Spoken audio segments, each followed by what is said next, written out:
probably 3 or 4 there, right? Well, good evening, everyone. Thank you for attending the March 26th Metacomic Greenway Public Workshop. I'd like to thank the Norfolk town citizens who supported this feasibility study through funding of the project, which was a recommendation from the Community Preservation Committee. I'm Rich McCarthy, Norfolk Town Planner. I'm here in the town hall with some residents and guests. Welcome. And we have other folks with us tonight via Zoom. What we will be doing is I'm going to turn it over just briefly to Beta Group has put together a feasibility study. If you recall, we had one back earlier in the year, which was more just a general discussion about the concept of the rail trail, and there wasn't that much analysis that was done at that point. What we'll do is, in terms of the format for tonight, I'll have Beta will go through the presentation, and then we'll hold questions to the end, and then we can come back to if there's some specific slides that we want to go back and take a look at. We can certainly do that, and then we'll go from there. So I'll turn it over to Matt Shute, the project manager from Beta Group. Matt? Thanks, Rich. Jack's going to actually lead the presentation tonight, so go ahead, Jack.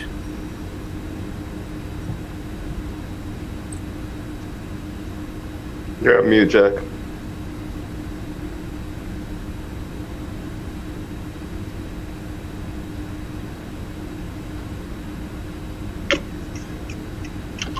Hi, everyone. Can everyone see my screen? Yep. Great. So tonight we're here to talk about the Metacomic Greenway Feasibility Study. This is a community workshop. I'm here tonight with Matt Shute, who's the project manager for our team. We've been working with Metacomic Greenway organization in the town of Norfolk since November of last year. This is the second of 2 community workshops. We met back in February to talk about our approach and some of the early findings. But tonight we're going to talk about where we're at with the study and talk about our findings to date and get your input, any comments and questions you might have. So over 300 invitations were mailed to local residents and potential users and others interested in the goals of this project. And I hope that that you feel free to speak up and join the conversation after a brief presentation. So I'll talk about the goals of the project and the findings to date, and I'll describe our proposed trail concept, and then we'll move on to questions. So just some background. The Metacomic Greenway is a 17-mile trail from the Rhode Island line in Attleboro and Cumberland, Rhode Island, north to Walpole. The town has been working with the Metacomic Greenway since May of 2020 to consider the segment of the Greenway through Norfolk. And using community preservation funds, the town of Norfolk hired Beta to conduct a feasibility study of their 1.1 mile section. Similar efforts are being conducted in neighboring towns along the way, including Rentham, who has a draft feasibility study in place. Walpole has requested services, and I believe Plainville has also made some progress.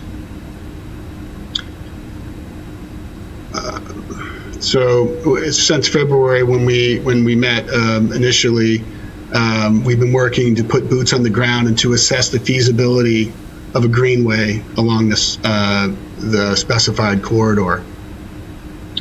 Our team of engineers and planners have been conducting Recording the in feasibility progress. over the past several months, and tonight we are presenting the status of our findings.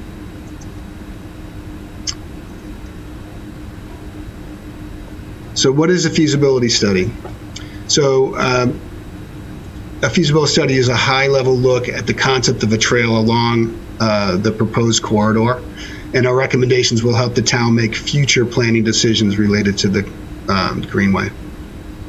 We have used GIS-based mapping techniques, including aerial photography and other public data. And this feasibility study will lay the foundation for a future design, permitting, and construction of a trail along the former Old Colony Rail Corridor. So the elements under consideration include property ownership. We've investigated how the town might secure the rights to build the trail and provide public access. We've considered if a shared use path is an appropriate facility along this corridor. We have assessed potential environmental resource impacts and possible permitting requirements. And we've assessed the feasibility of crossing over existing roadways and have considered alternatives at each location. And we've looked at how the public will access the trail. And we have looked we have developed an overall trail concept, and we have estimated what it will likely cost to build. Finally, we have wrapped it up into a report currently in draft mode that has recommended an approach to designing, permitting, and building the Metacomic Greenway in Norfolk. So here's a look at the project area, which includes the former Old Colony Rail corridor which is situated between Route 1A to the west and Route 1 to the east. The corridor consists of 3 parcels. Each one is privately owned by individual property owners. Parcel 1 extends from the Rentham Town Line to Pine Street. Parcel 2 extends from Pine Street to Hill Street. And Parcel 3 extends from Hill Street to the Walpole Town Line. The town has been in contact with the 3 property owners and has introduced the idea of a possible easement on their property or other arrangements that would accommodate the construction of a trail with public access. This is a typical cross-section for the Metacomic Greenway, which meets the local, state, and federal design criteria for a shared use path. The proposed Metacomic Greenway will be a 2-directional, 12-foot wide paved path with grass shoulders. Our study has determined that this facility type is appropriate along the specified corridor and will be suitable for passive recreation and non-motorized transportation uses, including walking, bicycling, skating, and other modes.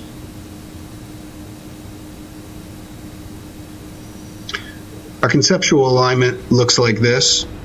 As I mentioned, the former rail bed remains mostly intact and provides an ideal alignment for the trail.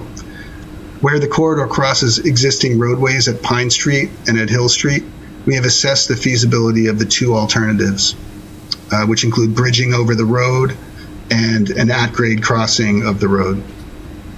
The conceptual alignment shown here includes 2 main elements.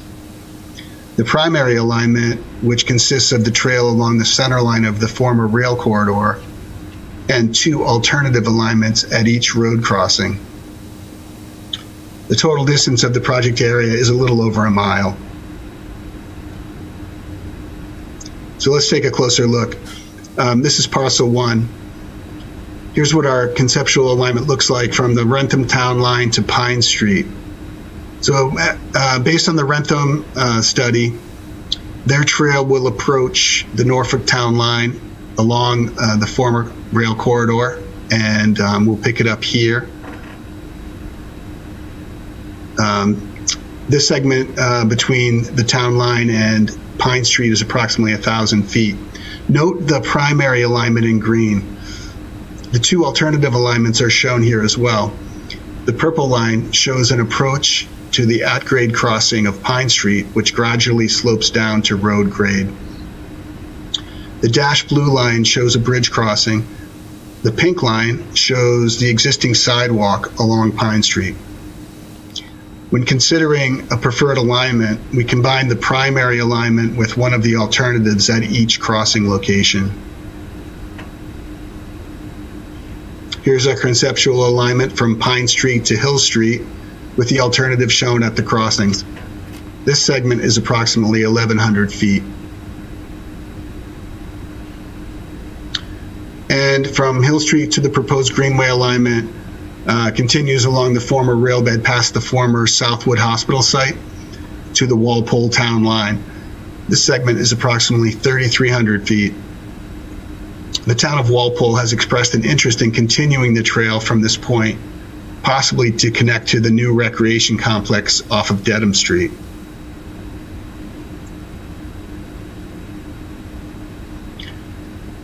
So the feasibility study includes an assessment of potential impacts from our proposed alignment to existing environmental resources. We have looked at the following resources to determine if any will be a factor so that we can try to avoid these areas, and where we cannot, we will seek to minimize the impact. Where the proposed trail crosses over a jurisdictional boundary such as a wetland edge or floodplain zone, permitting will be required, which will affect the cost of the project as well as the schedule. Here's a quick look at the environmental resource areas in this part of Norfolk. It was found that the construction of the Greenway will potential resource impacts, including isolated wetland buffers and water resources at various locations, historic and cultural resources along Hill Street,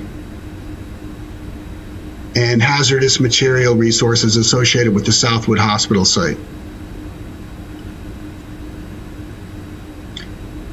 So let's take a closer look at the roadway crossings. Pine Street is a minor arterial that is owned and maintained by the town. It has a single travel lane in each direction, 4-foot shoulders with a posted speed of 35 miles an hour. The former railroad crossed Pine Street with a bridge. The last of the bridge structure was removed back in 2009. What remains here are the elevated approaches along the corridor. Note the steep embankments that remain on either side of the roadway. And also note the sidewalk along the north side of Pine Street, which connects to Route 1 and Route 1A. This will be the main public access point for the Greenway. We have looked at the feasibility of constructing a new bridge here, as well as the feasibility of crossing the road at grade. We have found that both are feasible options.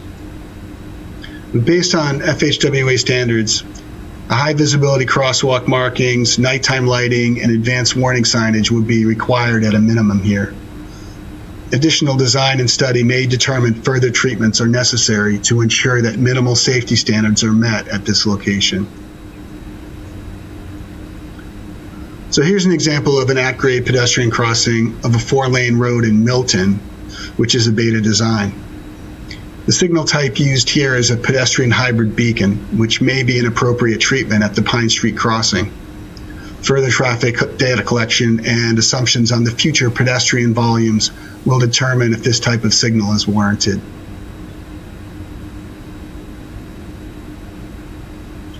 Here's an example of a bridge crossing beta design for the Kitchitowit Rail Trail over Route 30 in Natick. A bridge crossing removes potential conflicts with vehicular traffic, but a bridge complicates access to the trail from the existing road network.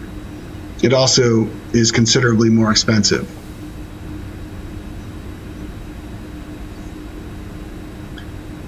Hill Street is a quieter roadway by comparison, with much lower volumes and speeds observed. At Hill Street, the stone block abutments remain from the former rail bridge, which you can see on either side of the roadway. At-grade and bridge crossings would be feasible here as well, but may be complicated by the historic status of the stone block structures. Additional coordination with the Massachusetts Historical Commission may be required prior to disturbing these walls. Additionally, we have looked at how the trail will be accessed by the public.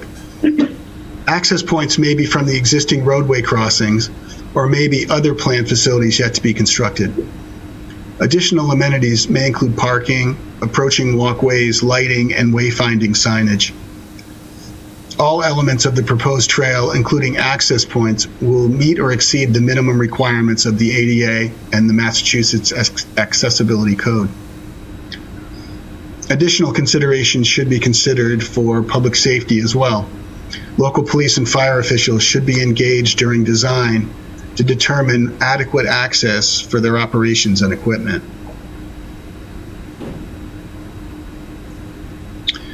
The Pine Street Sidewalk will be the main public access point for the trail.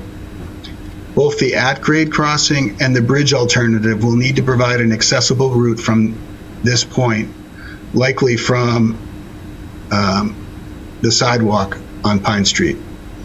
The town will consider creative options for providing parking nearby that will be connected to these existing sidewalks.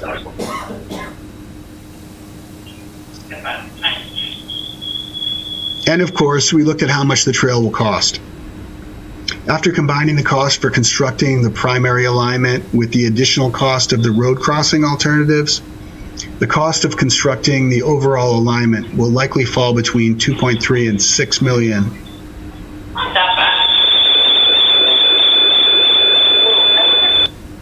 The 2.3 million version would include at-grade crossings at the roadways. The $6 million version would include bridges over those roads. Additional costs may include other services and required actions as needed. So here we are in May. We'll be completing our feasibility study by mid-June. The town might consider some of the questions and comments tonight to include in the report, and so we'll be getting to that moment soon.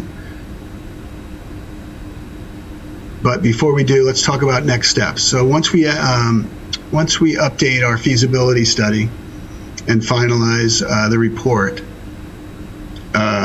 the town should continue to coordinate with the property owners and other towns to coordinate the design and construction of the Greenway. Once there's funding identified for a concept design, we can get to work and with survey and other information to more clearly flesh out the preferred alternative. And ultimately, we're going to want to identify funding to design, final design and construction. At some point, we'll secure easements. That might occur early in the process or later. And then ultimately, this project can be phased as funding and permitting allow. So at this time, I'd like to open it up to you. We can use the chat feature, or you may feel free to engage Rich in the conference room there at Town Hall. And if you would prefer to submit a question in writing, there will be that opportunity as well. You can email your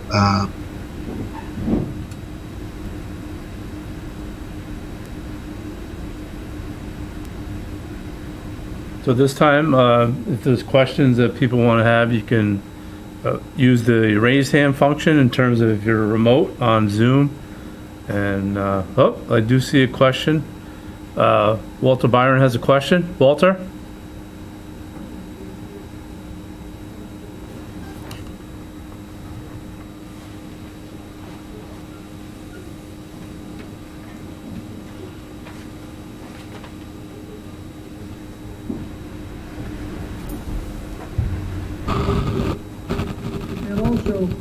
Absence from the cost was the cost of operating the maintenance, which should be estimated and included, so people understand that once it's built, it will require X dollars to maintain it and operate it. Agreed. Thank you for the question. We're trying to simplify the cost in this table here, but the report itself will include more information on other costs. Typically, it's hard to estimate the design cost without knowing the scope of the work, including bridge structures, and we can go by certain rules of thumb.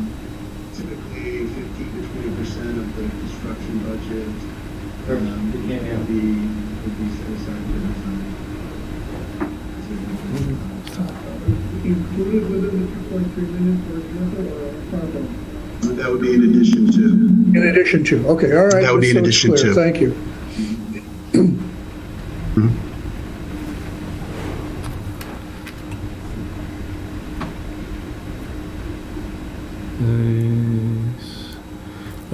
Cindy Andre has a question. I do have a question. I guess I'm speaking on behalf of CPC at this point. I saw, is there any contingencies within the feasibility study if easements are not able to be gained from the 3 property owners in Norfolk? Have you looked at alternative routes? We have not looked at alternatives beyond the corridor, as we were tasked to work within the Old Colony, the former Old Colony corridor. That would be kind of a different kind of facility if it were forced to go on road. And I understand that some of the alternatives in Rentham may need to go on road. That was not looked at in this study. Right, the segment of Norfolk is relatively short at, a mile and a half or so.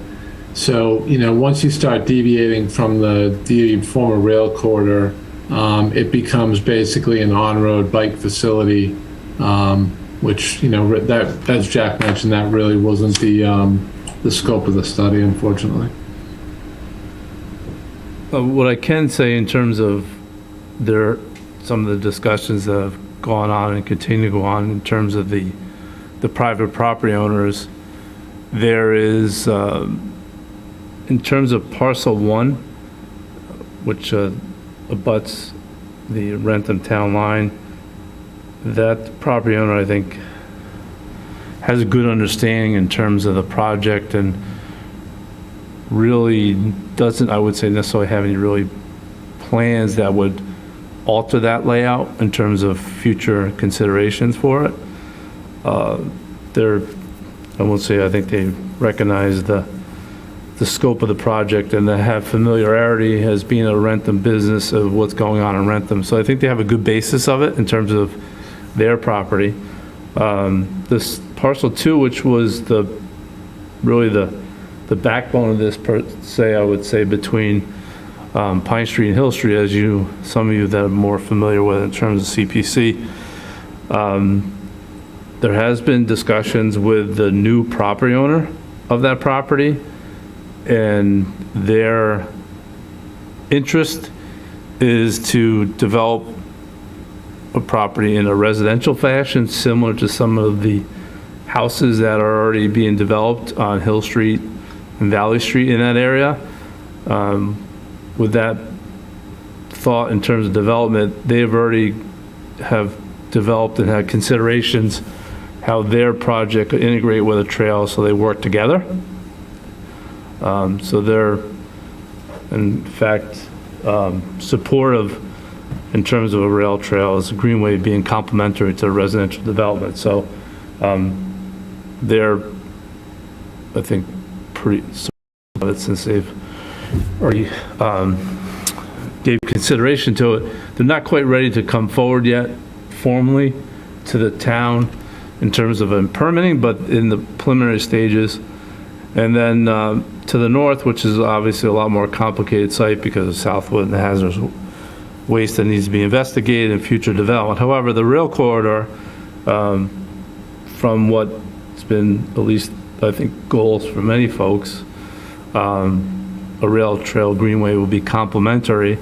But that's going to be more tied to, what, as the assessment and investigation goes on, what happens there, what we can do or not do, and the timing associated. But, so I think we didn't really look at alternatives besides the main segment here, because I think there was 3 of them, and 3 of them are all, I would say, somewhat aligned with the project. Obviously we have to get down to the final design, but I think they, again, they're not in, I think they see the value of the project overall, so they're supportive of it. Thank you. One question? Now, Sure. Who's funding this project? So, you are, So the town of Norfolk is going to put $2.3 million? let me, in terms of the feasibility study, you are. In terms of the overall project, one of the things we need to kind of decide is the final layout and what alignment and what we include in it. Most likely, what we would give consideration, like other trails, is to seek, there's grant funding that's available, there's other outside funding, there's some foundation sources. So there's outside money that could fund the construction of the rail trail project, and those would be the ones that we would pursue. There might be a request to come back to the town to help on the design aspect, potentially, for the cost, because if the further along for example, a couple years ago, we went through the Complete Streets program.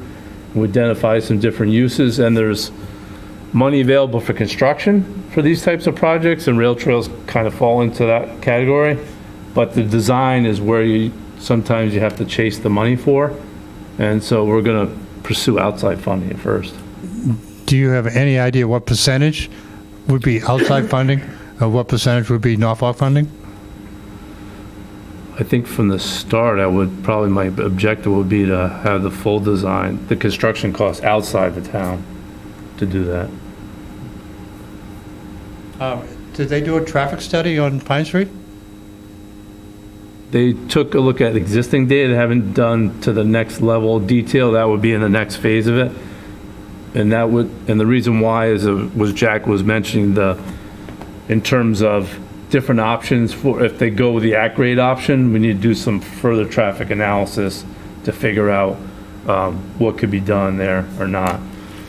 So Pine Street is a very busy street. Absolutely. So, and that's why when we talked about, at least what you saw there, we have to, at least my direction in terms of the projects, is start from pursue the safest alternative to, so it's I'll call it control, because you hit it, when you come to the intersection, you hit the light, the traffic has to stop in opposing directions. And that, to me, that's where we start, because I think that's the most preferred, safest route, because, if you're on a bike, you got to get on a bike, pedal, get across. You need to be able to have that time. And you live there, obviously, and Oh, yeah. so. But that's a steep grade, too, coming down both sides. It is a steep grade. The other things we can give consideration as we get into the design, there could be advanced warnings that are ahead of that crosswalk. So those are things we got to dig into more. Now, when it comes to Also, if I may add,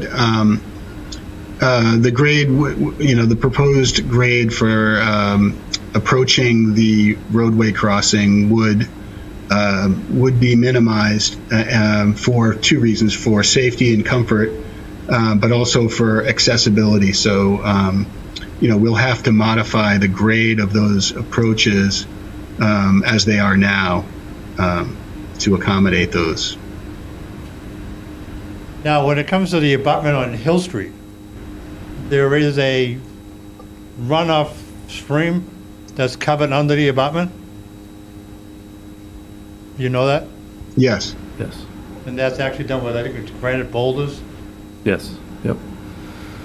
All right, so that would have to be, So that was what Jack was referring to earlier, that those are under historic resourced, so we'd have to reach out to Mass Historic in terms of what we can do and not do. Some, I mean, I don't want to steal it all, but they can talk about in other projects, they can be repurposed. So you incorporate them into the project, so they wouldn't, what they are today, they wouldn't necessarily be afterwards, but you repurpose them, so you still retain the historic value of them, but they're just repurposed as part of a project. now, what do we do with abutters that have no coverage? The trail is open to their backyards. So in terms of abutters with no coverage, that's where we could look at in terms of the alignment and screening, those kind of different things that would be I'll call it a one-off situation where we gotta take a look and see what's there today and what, in terms of the concerns that you would want to try to address. But that type of, component of a project would be part of the project. Now, my final question, have the town officially notified all butters about this project? So as Jack mentioned, what I did was I took the I took the list of abutters to abutters within 300 feet of the rail bed that the assessor records have, and we sent out the flyer. Because that's just a flyer. That's not an official notice from the town of Norfolk. So that's about I'll call it a sub-official notice. So we're not, that was, I guess if you call it, it's not, there isn't anything formally before in terms of, to notify you in terms of, but I got you here, so you got the flyer, so that's number one, what's most Yeah, important. but I would think you'd want the abutters on the rail bed to have more of a say in what's going on here, and you need to do that officially. The town of Norfolk just sent a notice out, to have the abutters meet here, right? So we can discuss, open space, people coming in and out of our backyards from the trail bed. Sure. That's existing today. Yep. So once you clean it up, it's gonna even get worse.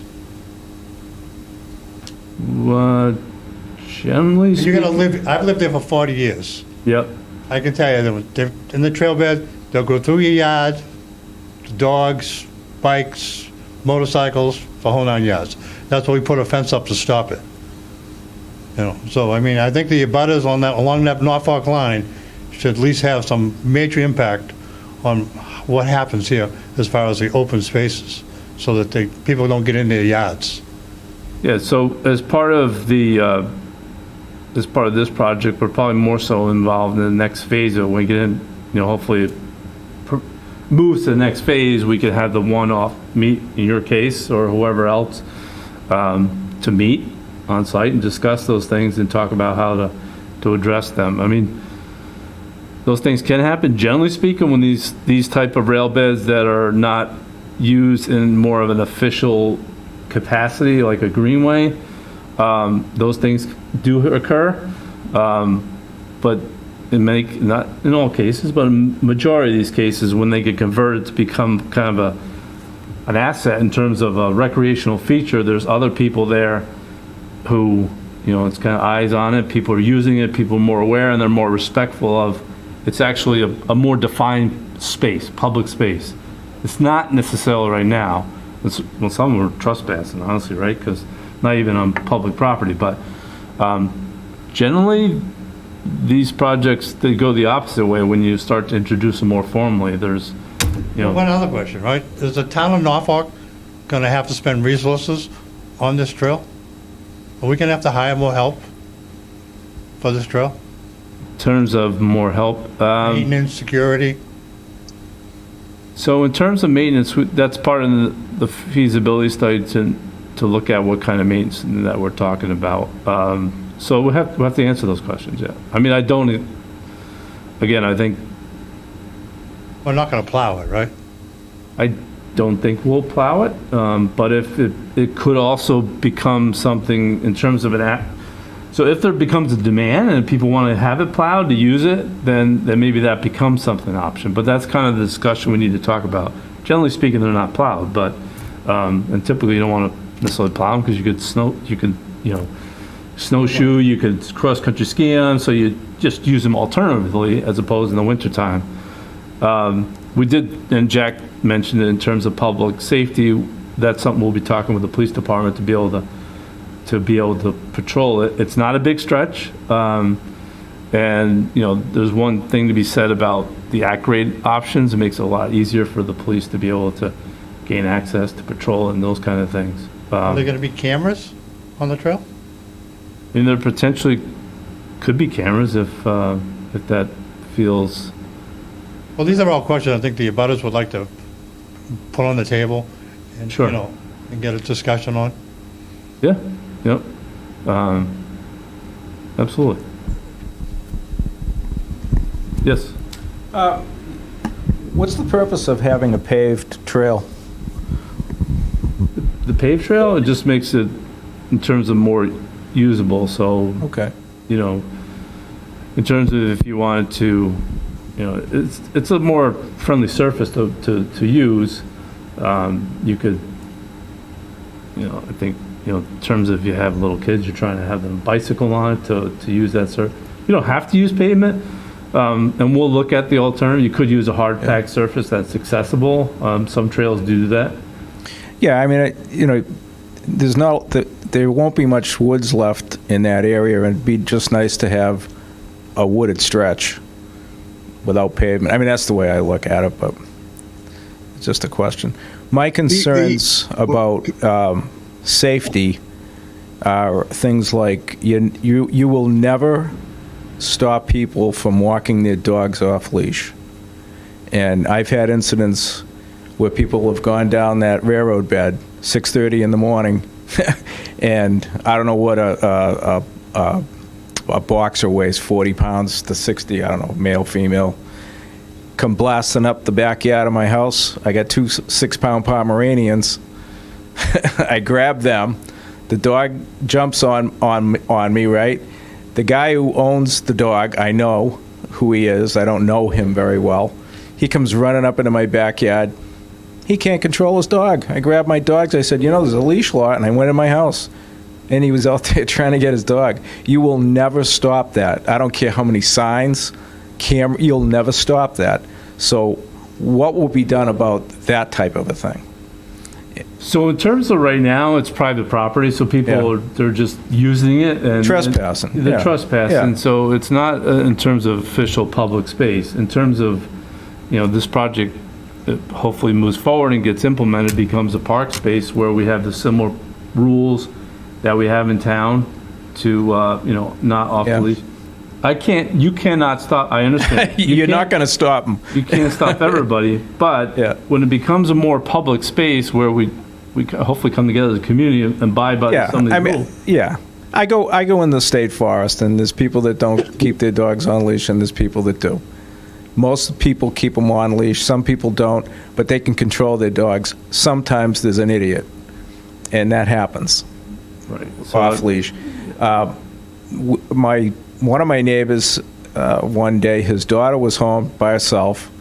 Father and son walk into the backyard and start walking around their storage container, checking it out. My neighbor to my left had to put up no trespassing signs because people walked right into his backyard while they're having lunch, or having a cookout one day. It's amazing what people go and do, and I know there's different elements. I think people that would use that for a bike trail, I guess that's what the pavement primarily would be for. They're not going to do that. I've seen people down there walking dogs on leash. They're not going to do that. But there's knuckleheads. So that's something that, as an abutter, I'm concerned with. I don't have a problem with the trail. It's just, it's there now. I called the police department last Saturday to tell them there were 6 to 8 young people on the roof of the hospital smashing the brick wall to the elevator shaft. You know, the cops have been there at 10 o'clock at night trying to talk somebody out of the woods, out of the hospital. There's all kinds of stuff out there. I let my dogs out one night, and all of a sudden I hear people running down my driveway. You know, so I get what you're saying, but also now it's going to be an advertised walkway. So as an abutter, I'm a little gun shy because of what I've seen when it's not been advertised. Well, I think, one of the things we can do as we move forward is to, which other trail projects have done, is had some testimonials in terms of residents who were adjacent to trails, before they were developed, which were abandoned rail beds, and, kind of share their experience in terms of before and after and some of the things that occur so that you can hear firsthand from people who live there and the differences. And I suspect I'll probably be able to provide you a lot of good examples of where that behavior went from a negative for attractive nuisance more to a positive. Yeah, I can see some of that. So we certainly can look to get folks like that in other parts of the state and other trails nearby, so you can hear from somebody who's in a butter directly as opposed to, so we certainly can look into when we get to the next phase to help provide some of that, to give you a sense of what it's, hopefully what it would occur. There is I know you had a question. There's a question in the chat, so I'll go.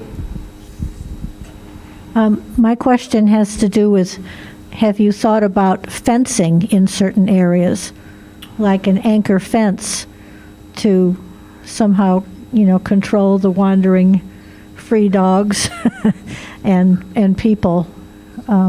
Is that part of your plan? If not, Yeah, I we can- wish you'd put it on the list, because I think that would be helpful to abutters.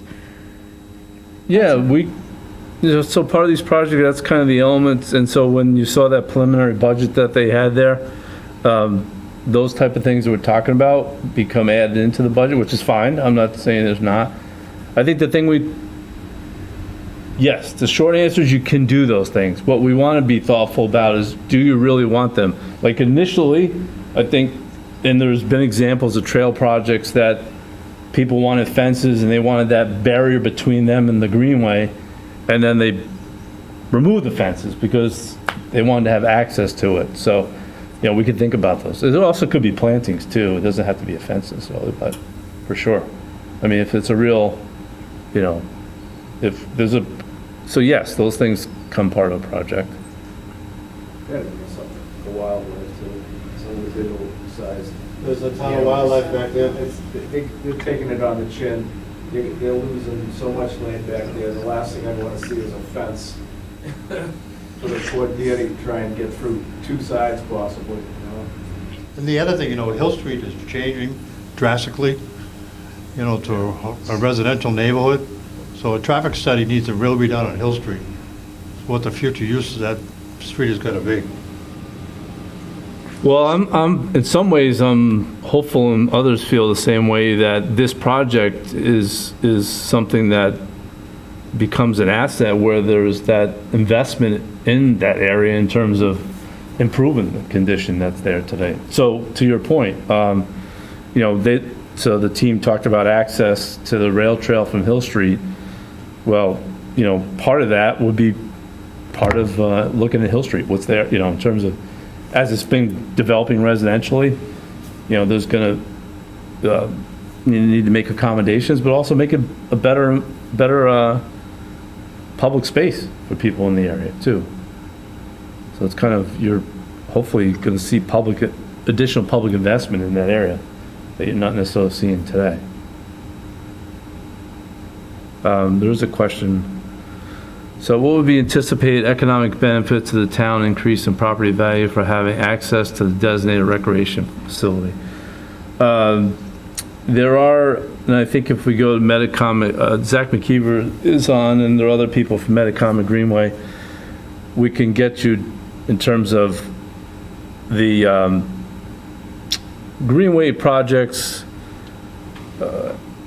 in many instances start to become maybe not quite to the level of being on a lakefront, but in terms of an access point where people will advertise, and it's an asset to abut a Greenway project, because like many people that live out here, there's a certain feel of, there's, I know it's developing, and it's developing probably more than some people like in some ways, depending on how long you've been here.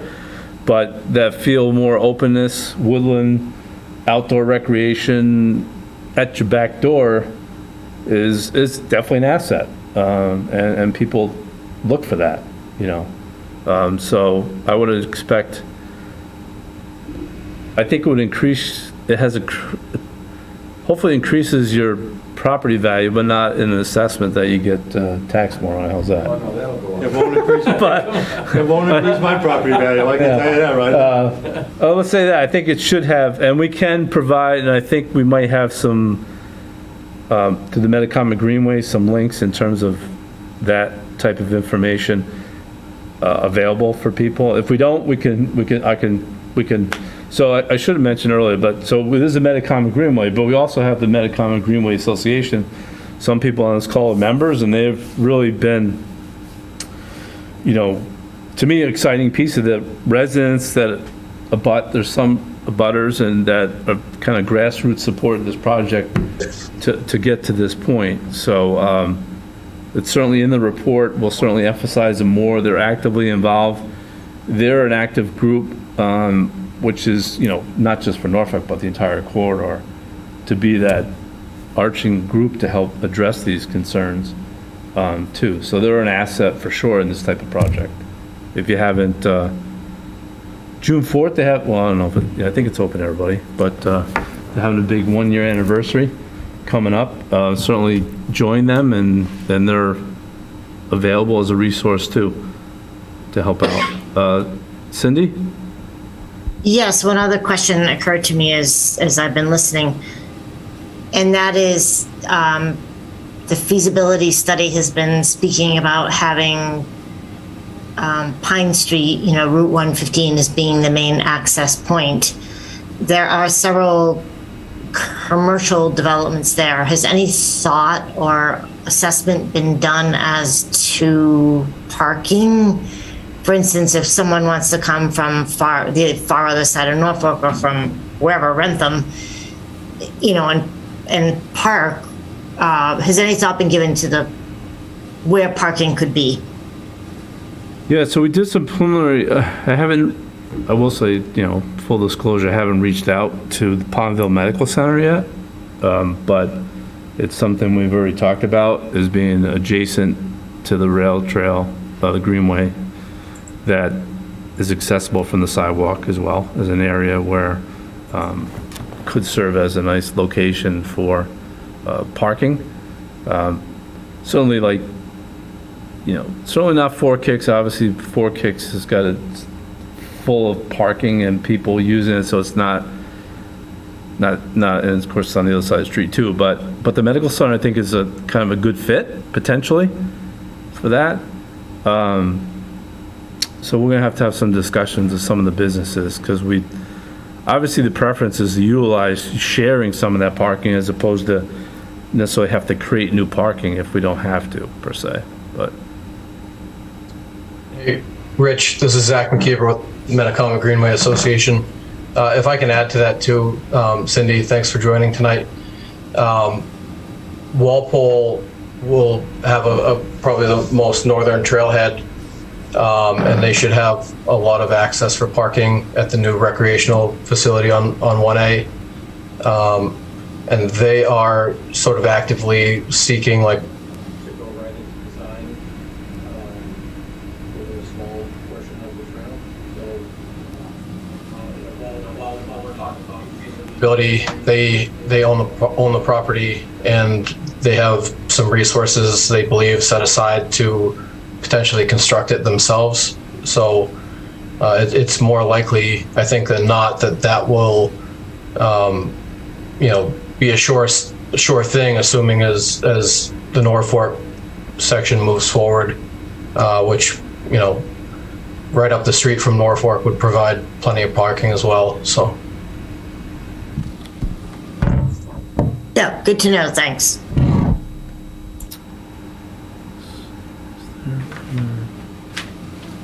Is there other questions that people have? Good.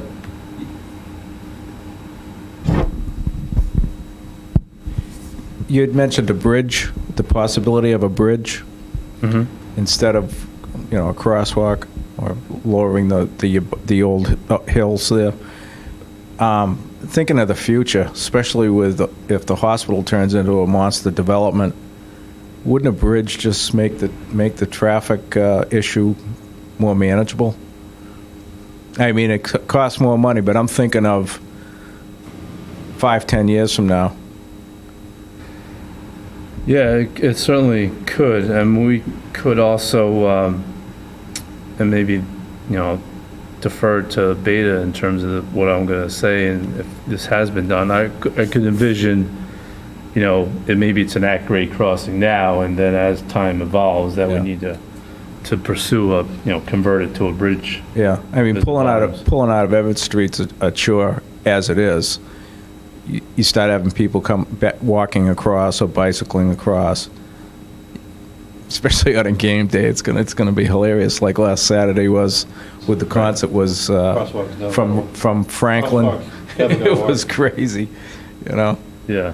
Pond Street was totally backed up. 115, couldn't get home. What about Saturday night? Yeah, that's what I'm talking about. Saturday concert? It was horrible. Unbelievable. Yeah. Backed up at Rentham Center. Anyway. Well, the good and the bad news of that, the good news is, in one sense, that may help fund it because there's probably you could make a case as a higher level need. Yeah. Of course, it costs more money, but nevertheless, it might make it more. But we still got to make sure we have the pedestrian connections too. Yeah. That's all. We just have to. So have to figure those things out. And we may. That's something we have to. We could, quite frankly, keep both options, which might be what we end up doing, and then we kind of got to vet it out a little bit more the next phase to kind of narrow down whether to do the bridge or not. Right. Versus grade crossing. Yep. Yeah, if I may, I mean, Rich, you've been doing a lot of talking. I thought I'd just reinforce what you're saying there. I mean, the approach has to be kind of flexible in that way, based on the available funding and the next preliminary design phase, where we look at some of the more detail of the approaches and the traffic study that confirms your concerns about the traffic on Pine Street. So I think what Rich is saying is the right approach. Is staying flexible. I didn't tell him to say that either. Well, just so you know, every 3 years, Pine Street gets more traffic. Everett Street gets a lot of traffic.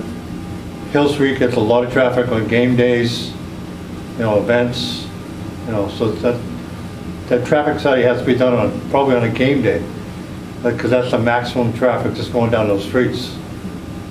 Yeah, that's definitely would be a more, I don't say involved, but intricate, but yeah, you've got to look at absolutely the game. So it's by no means if there is a run-of-the-mill crossing that you kind of look at. So it has its ups and downs. Yeah, you're bombing out housing at the same time you're planning this, so the traffic is gonna, it's really gonna happen. It's just something to think about. Sure. And I get it, do the crosswalk first, what's the funding, but, in the end, 5 or 10 years, okay, what do we gotta do now? Horrible. One accident. Why go that route? Plan ahead. So if I could just jump in on that. So, any design that would take place, any traffic study that take place would include a projection of traffic volumes, typically out 20 years. So that's what we'd be designing for, not the current traffic, but projecting out to anticipate based on current growth and projected growth, what we might see out there in the future, so. Well, I think what we're trying to impress upon you is that with the stadium close by, any event at the stadium has a major impact on Everett Street, Pine Street, and Hill Street. And those are probably mostly weekends, which would probably be the best time for the trail to be used by most people. So, I mean, you can do a traffic study Monday through Friday, but if you do it on a Sunday morning or a Saturday afternoon when there's an event at the stadium, it really changes. That's a good point. Yep, no, any traffic study would typically account for, known high-volume events like that, absolutely. Now, it isn't just the games. We see that the concerts are even worse than the games. I don't know if you see that too, but the people who come for the concerts aren't as familiar with how to navigate in these towns. And so that was, I think, wasn't it, Garth Brooks was here? Yeah. And nobody got to go anywhere if you lived around here.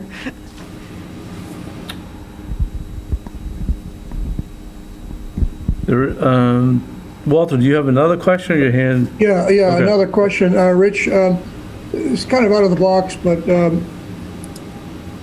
do you suppose someone could, perhaps Beta or well, whoever, look for surplus bridges? I mean, it sounds like a crazy idea, but there are towns and cities who have taken down structures, but not necessarily scrapped them, stuck them off in a lot somewhere. MBTA comes to mind as one possibility. If you could pick up a surplus bridge for $500,000, you'd be way ahead of the game. Just a thought. Pedestrian bridge. I think, we kind of talked about this a little. I think that might be more feasible for Hill Street type bridge. I'm not sure about Pine Street. That's a much bigger span, so I don't know. I mean, Yeah, I wouldn't say no. I'm not suggesting no at all, but if I recall, I think there's somebody, Zach, isn't there somebody involved with the Metacomic Greenway that has some familiarity with this topic, I thought, if I recall?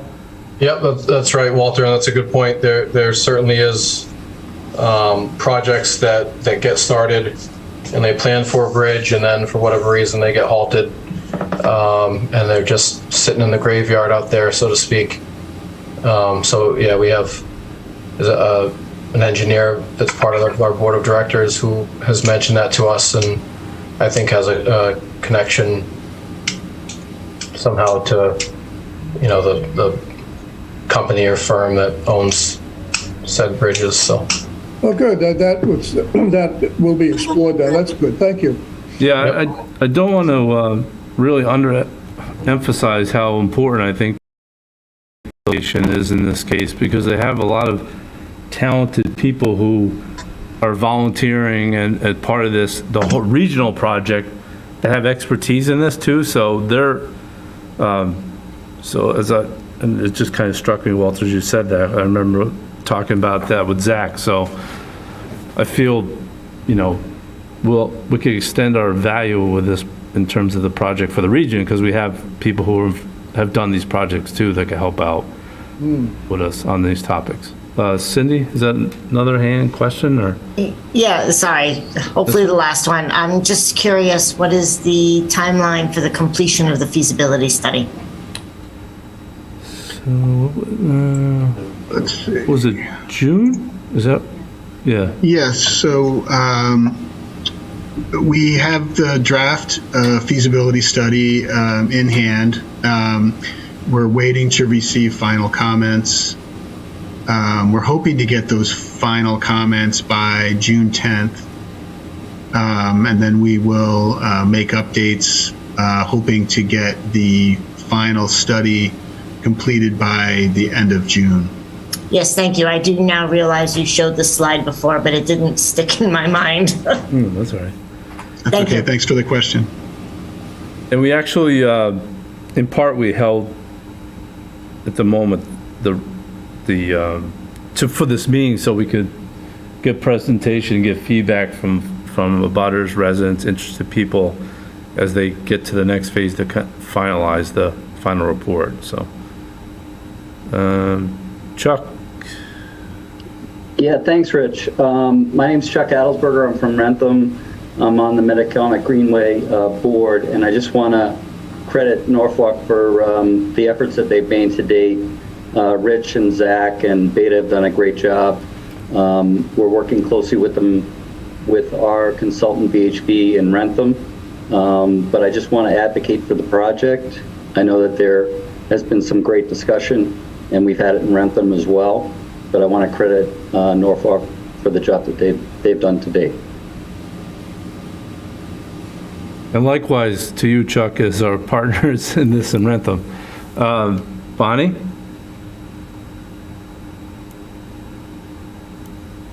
Hi, sorry, had to unmute myself. I don't really have a question. I just wanted to introduce myself as well. I am on the Metacomic Greenway Board of Directors as well, and also a property owner, a butter over on Hill Street. And you know, I'm just very excited about the project. If I had my dream vision, it would include the bridge, which we once upon a time had going over Hill Street. So obviously, you know, we've talked about all the considerations and how that might unfold, but that would be my vision. And, you know, potentially even maybe some parking over on that, across the street over there in that section that is between Pine and Hill. So anyway, just a voice, another voice from the Greenway here, working behind the scenes, and also an abutter. Great, thank you, Bonnie. So we should flip to the last slide just to, that way people can see the email address, but also encourage you to metacomicgreenway.org. Certainly reach out, participate. There's a lot of, it's pretty exciting. This is a pretty exciting project in a lot of ways, and particularly the interest and the enthusiasm from the residents within all the different communities along the Greenway. To again, hats off to the volunteers that are on here and others to move this to this point. I think it's to have a citizen group evolve this quickly is pretty impressive from my book. Doing this a long time now, so I really want to thank everybody who's worked so far and hard on this. Hey, Rich, I know you put in a plug for our 1-year anniversary for the Metacomic Greenway Association. I'll just give a few more details in case anybody wants to join us on June 4th. It's a Saturday, 2 o'clock over at the Rice Complex in Rentham, where we hope that one day we'll be able to travel, you know, through the Greenway over to the Rice Complex, which is one of the reasons we like to organize over there. But I know there's a couple of folks that are there in person with you, Rich. If they want to come ask questions, find out some more information, maybe some background about the project, or just yell at me, that's fine too. But they'll have to do it over a hamburger or a hot dog, so thanks. And one more thing about this. This all happened through the pandemic, that all this activity and this, you know, Zoom meetings, I'm just overwhelmed and impressed how this group has got together. I think it really could be a model for many other communities that are trying to do these things that struggle to put the Greenway together, the group. Thank you, Rich. So with that, I'll entertain that we conclude for tonight's presentation. Appreciate everybody that participated in the room, which was great, and at home. And then June 6th, which again it is hybrid. in Town Hall will be a public workshop on Southwood, so I know some of you are already aware of that, have that on your calendar, but I think there's a lot of overlap between people who are on with the Greenway that I would love to see you there for that. And thank you, everyone. Thank you, everyone, for coming out tonight. Good Look night. forward to seeing this trail done. Thank you. Good Hope night. so. Oh, Thank you. okay. Thanks, everybody. Thanks. Thank you. Good night. Rich? Yeah.